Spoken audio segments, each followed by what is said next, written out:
Pour découvrir cette famille, il faut se rendre à une demi-heure de Strasbourg, juste de l'autre côté de la frontière, en Allemagne.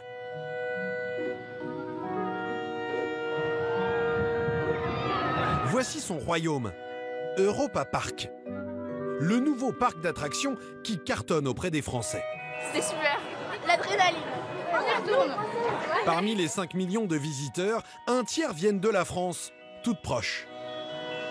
À droite, toi. Ouais, À droite, non, à c'est gauche. toi. On peut basculer. Non, tu peux pas. Ce parc est tout simplement le deuxième plus grand en Europe, derrière Disneyland.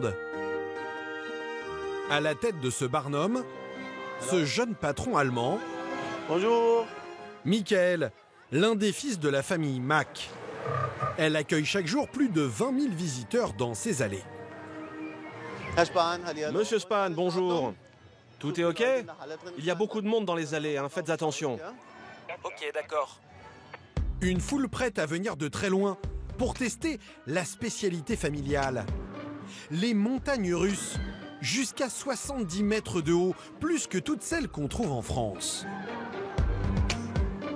La plus décoiffante, le Silver Star.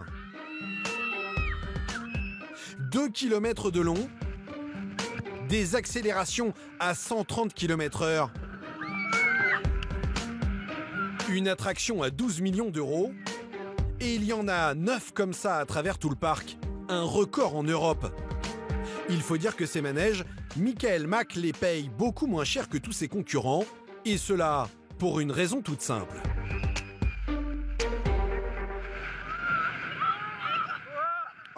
Ma famille est la seule au monde à fabriquer des montagnes russes et à posséder un parc en même temps. Une réussite inattendue, car à l'origine, tout cela n'était pas destiné à devenir un parc avec des millions de visiteurs. À l'époque, Franz, le grand-père de Michael, est simplement un fabricant de manèges. Mais en 1975, il a une idée. Pourquoi ne pas les exposer dehors pour que ses clients les essaient dans une sorte de showroom en plein air? Le showroom cartonne. Les visiteurs sont de plus en plus nombreux.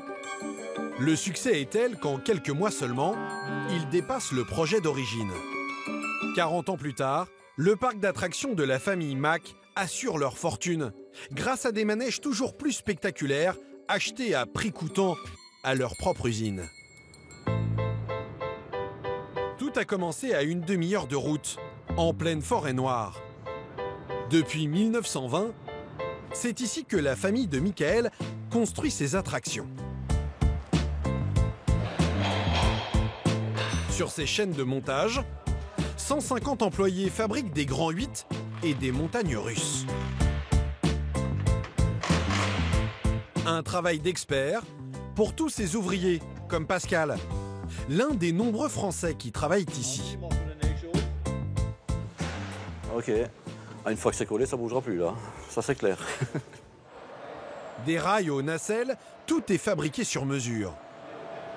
Comme ce wagon de 8 tonnes, en forme de bateau. Pascal doit y insérer la première rangée de sièges.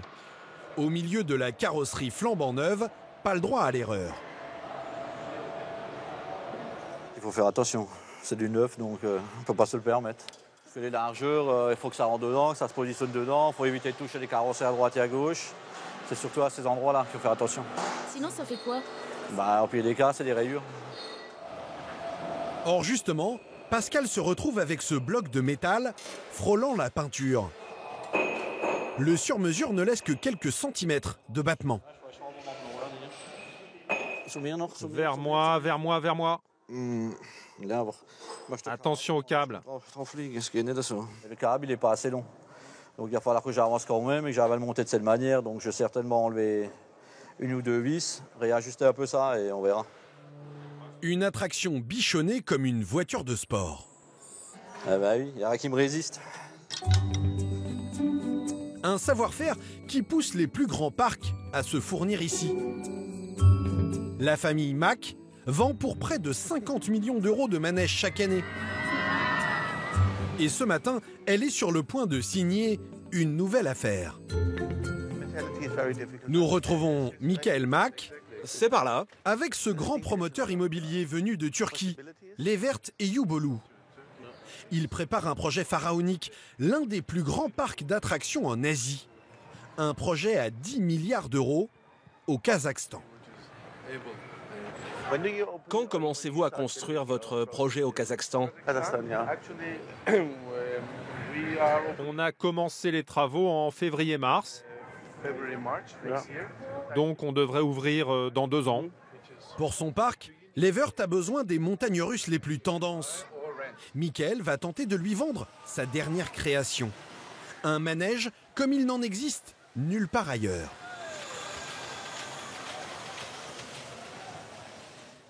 On pourrait essayer celui-là? Michael et Levert s'équipent avec un drôle d'accessoire. Alors d'abord, vous vous asseyez, et une fois que c'est fait, vous pouvez allumer. Oh, sorry. Des lunettes futuristes, une montagne russe. Levert n'a pas l'air très rassuré.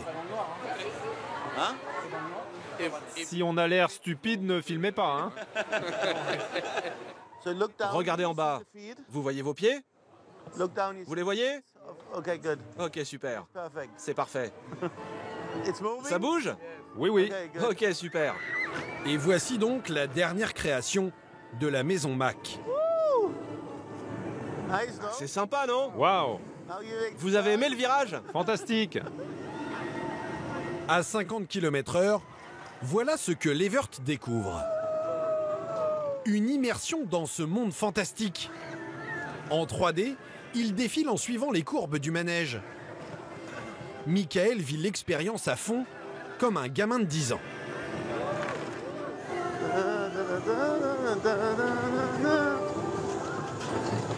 Le promoteur turc n'avait jamais vu ça. Ce n'est pas si effrayant que ça. Non, pas du tout. On est arrivé. C'est magnifique. Pour le roi des montagnes russes, place au business. Michael, qui vend ses créations jusqu'en Amérique et en Chine, glisse une idée au promoteur. Ce manège high-tech peut faire un carton, et pas seulement dans le futur parc de Levert. Vous savez, on a beaucoup de demandes de centres commerciaux en Chine. Parce qu'au final, ça ne coûte pas très cher. Et les gens aiment avoir des sensations fortes dans les centres commerciaux. C'est sûrement le cas en Turquie aussi, non? Des manèges à sensations pour distraire les clients en pleine virée shopping. La nouvelle tendance dans les centres commerciaux. Une capacité de 1000 personnes, forcément, c'est plus compliqué dans un centre commercial. On peut se contenter de 15 sièges. Oui, je pensais à ça plutôt. Un peu à part, le promoteur ne s'en cache pas. Ce drôle de manège pourrait bien lui ramener beaucoup de monde dans ses centres commerciaux. C'est un projet qu'on peut commencer tout de suite parce que ça ne demande pas beaucoup d'investissement. Ça peut se faire dans des espaces réduits. Et vous avez une idée du budget que vous voulez mettre? Non, ça je ne vais pas le dire, on va négocier. Merci beaucoup. La négociation a lieu dans la foulée, dans un hôtel d'Europa Park. Mais plusieurs millions d'euros sont en jeu. Nous devons quitter la pièce. 1 heure plus tard, Michael et l'un de ses directeurs se retrouvent pour faire le point. Apparemment, la famille Mac a décroché le gros lot.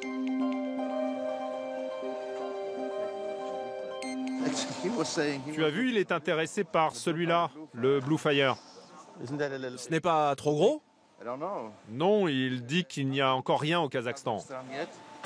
Le promoteur turc est sur le point de commander cette montagne russe facturée 8 millions d'euros sans les décors. Un nouveau marché mirobolant pour les rois allemands du Grand 8. Le plus important, c'est que le client soit content, plus que de lui vendre une énorme attraction. Mais bien sûr, on est content si on peut vendre les plus grandes. Et les clients ne manquent pas. En France, la liste des nouveaux parcs ne cesse de s'allonger. Du parc Spirou, près d'Avignon, à Heroic Land, à Calais, ces royaumes du loisir fleurissent un peu partout.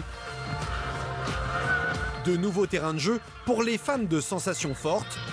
Cette année encore, les parcs d'attractions français vont recevoir plus de 30 millions de visiteurs.